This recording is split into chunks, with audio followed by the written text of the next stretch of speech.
We are back with Erika from the Cricket. She checks in with us once a week to give us the skinny on all things Manchester and Essex. How you doing, Erika? Hey guys, hey Heather, hey Corey, how are you? Good. I Good, love good. Okay, I love seeing you guys. let's Anyway, start off. it's Let's take a true. trip down to the senior center, Erika. We have some things happening there.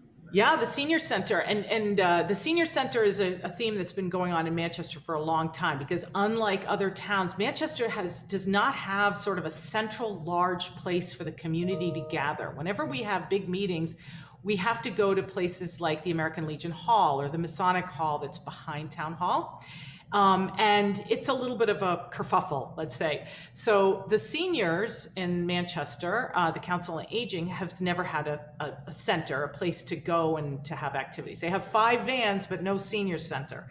So Nancy Hammond has been a pretty strong stalwart, she's been carrying the cause of getting a senior center for a long time. The other side, though, is a lot of people believe, why call it a senior center? Why don't we have a community center that everyone can access? And the BOS, whenever they have big community meetings about big issues, everyone can come and have sort of a public forum. And then, yes, during the week and on the weekends, use it as a senior center. So it's really sort of that kind of push and pull. That said, they've been on this odyssey for years to find a home, right?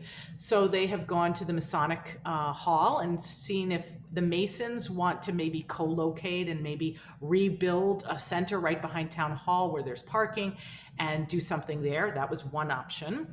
They're seriously considering that. But then Cornerstone Church, which is on School Street, it's a very old historic church on School Street, about maybe, let's call it a block from 7 Central, the antique table. So the center. They came to the town, and the town last year signed an option. It's a 5-year option to purchase that building for the purpose of a senior center. And they actually went so far as to get a local architect to do a design on what it would take to turn this into a senior center, because it is a church. You'd have to kind of get an elevator in there. The upstairs would become the big open space, and then downstairs would become more kind of maybe offices and activities areas and things like that. So this would be an option to buy for $1.2 million, and then they'd have to put in another whatever later. So they have that as an option too. Here's the problem with it. It's actually twofold. The biggest problem is they only have 9 parking spaces. And remember those 5 vans? You do the math. It's a little squeezed for parking. It's almost a non-starter, but it is an option. The other problem, though, is that the back of the building, which is up on Sawmill Brook, which is behind Cornerstone Church, that's in the flood zone. FEMA's new flood zone calls this, that church is going to be, whenever FEMA's flooding happens, it's a 100-year plan or whatever it is, it's going to be actually half of the basement will be underwater. So that's another plan, but that's a distant challenge. So this week, the BOS learned of a new development from Greg Federspiel, and this is the news. Cornerstone Church is actually looking at Upper School Street by 128 to a property, and they actually have that property, and they're raising money to actually build a new church there. They'd have plenty of parking. It'd be right off 128. It'd be really convenient. It'd be great. It's a better spot for them. Well, they're interested in maybe partnering with the town to build and co-locate the church, and then separately would be a facility and a community center. And I'm sorry, senior center. And that's sort of a new option for the town. And I think they're going to mull it over. The BOS were really intrigued, and they're definitely going to look at it. And I think it's a really interesting option for them. Maybe sneak in some 40B housing there too. Yeah. Oh, well, that's on the other side. That's on the other side. That's in the limited commercial district on the other side of 128, but it's close to there actually. Right. So yeah, it's close. It's just past the Essex County Club. How's that? That's nice. That's a nice position for the senior center. I like that. Yeah. Anyway. Erika, you have some cool stories on local authors?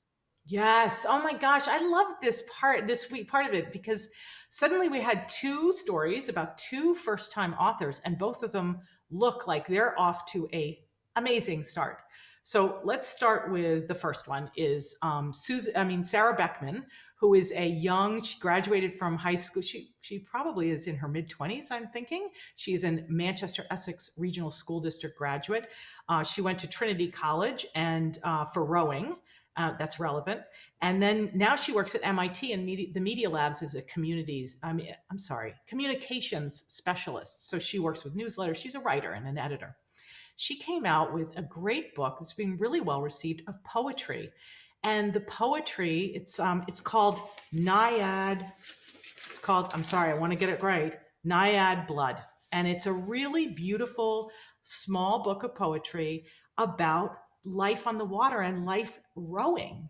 And it's really beautiful, and it's got a lot of references. And I read it. She's a really good poet. She's getting her MFA right now in poetry, and this is going to be her future. It's not often you see poets who that's their central thing. Yeah, we have poetry is becoming a thing now.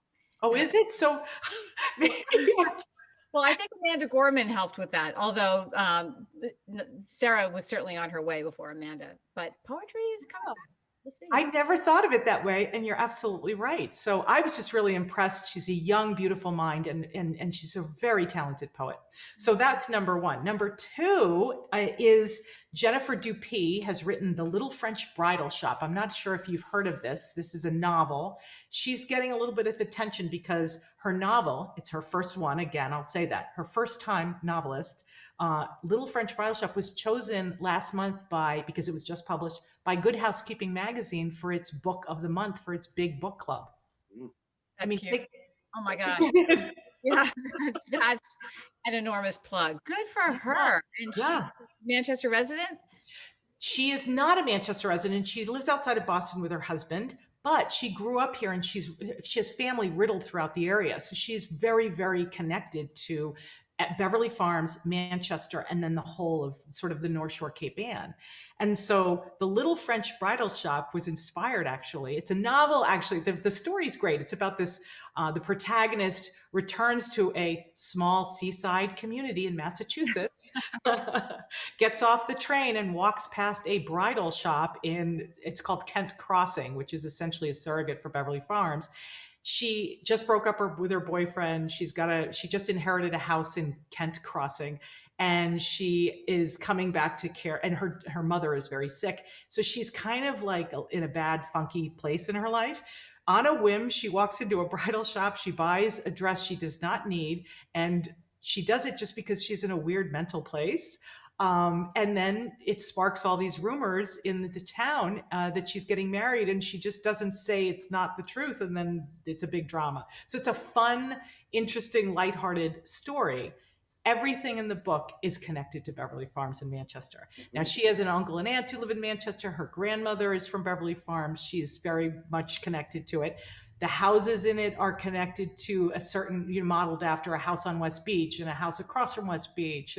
And then Kent Crossing, of course, is Beverly Farms. And everything is sort of connected here. And the big reveal, of course, for somebody who's from here, but not in the book, is, do you remember in Beverly Farms, the French bridal shop? I do remember that shop. Yeah, that was my first thought, is she was going to buy it.